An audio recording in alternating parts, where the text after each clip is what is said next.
there is no room for personal choice anymore. The system will bring it to you automatically, very fast, which of course increases the quality of the border check, increases facilitates the work of the border guard. But politically very, very important, it will allow all member states to trust that other member states, other Schengen states, will perform exactly the same type of border check. And when we talk about Schengen and about mutual trust, that is absolutely fundamental, that we make that step towards indeed full confidence that every Schengen state performs the same kind of checks. One thing that we discussed internally only a few days ago is this whole issue of handbooks, because you know that of course the legal basis of each of the systems requires a handbook. You have your SIS handbook, your VIS handbook, etc., EES. With all this articulation of further systems, the handbook approach may not be the best solution, because you end up with an entire pile of books where a border guard would tell you, well, hang on, what I'm supposed to do with all this. So perhaps the better approach is to look at this from the perspective of the user, to have an approach where we build modules, put it in a database, and then you have one handbook, not for SIS, but one handbook for the border guard, where the border guard will see, okay, this is going to happen for me, these are the changes. And you have a chapter on SIS and on VIS and all the rest of it.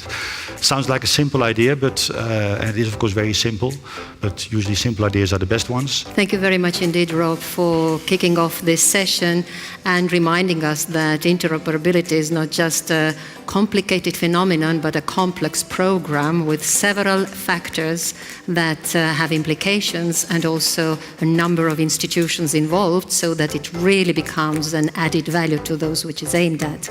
We as data protection authorities don't want to keep you from doing your work, but we want to make sure that the work you do it on the right basis, that the necessity and proportionality part of it right, kind of harnessing technology, like Mr. Lechecki said in the morning, but in a responsible way.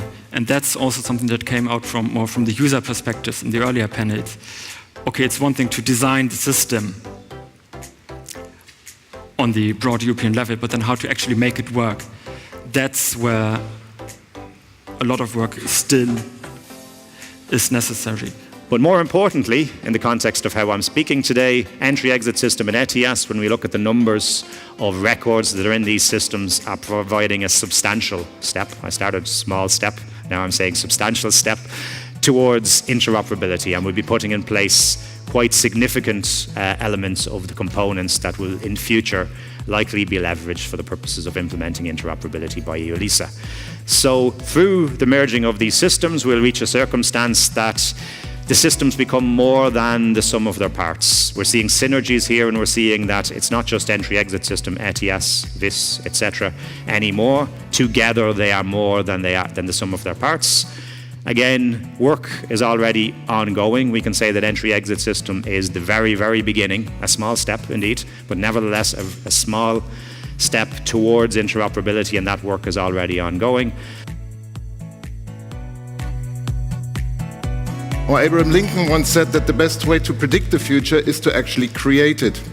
And there he just did not mean the tenacity, but also the power of thoughts and imagination to create something. We feel that the security ecosystem is undergoing an accelerated process of digital transformation. This process, on the one hand, is necessary because it allows to deal with a number of complexities that are inherent to the new security environment, but also introduces new vulnerabilities and risks. Most importantly, two key strategic technologies in our view: cybersecurity and artificial intelligence. Cybersecurity is key to secure the different elements that are involved in IBM, and also to secure the overall system that we hope will be the end result of our, let's say, policy exercises. Artificial intelligence will be the future. This morning someone asked, is the future already here? Yes, the future is already here. We need to consider the use of AI systems by law enforcement authorities. We need to consider use of AI by malevolent actors. So we need to model how they could use it, how we could contrast the systems that use those type of software. And also we need to protect data set, we need to protect algorithms from outside tampering. If we look at identity and biometrics, then obviously this is of key importance in border processes. But looking at from a higher perspective, you see biometrics and identity being deployed in many more market segments and applications for e-government, access to e-government services, in the financial sector, KYC, in the online world with all kinds of digital platforms, Facebook, Instagram and whatever. So we're living in a time where you actually don't have a choice other than to provide your personal information if you want to get access to these services. Yes, artificial intelligence is very promising, very interesting. Machine learning, deep learning techniques are very interesting. But why not using or taking advantage of the expertise of the community and conducting what is called semi-supervised or expert-guided machine learning? So inputs from the experts, from the community, border guards, forensic experts, in order to develop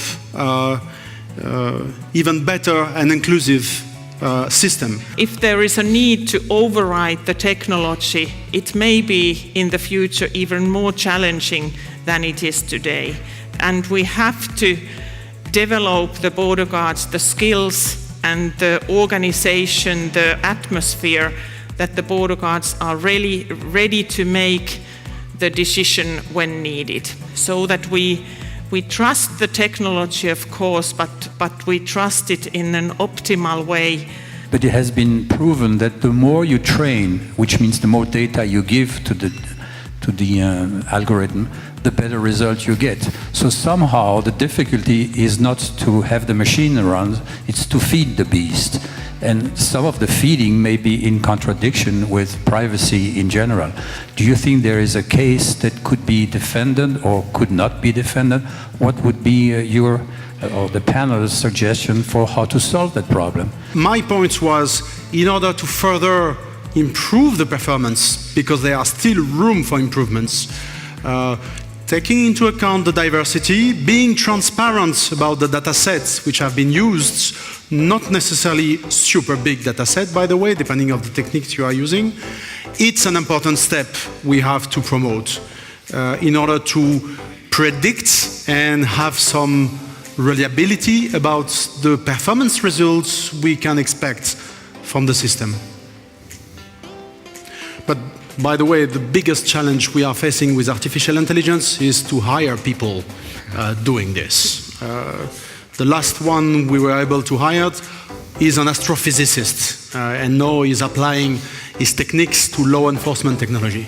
So, yeah, it's difficult to find clever people developing such kind of algorithm, definitely. The most important message that I heard today from almost all panelists is that the future starts already today, and actually it started.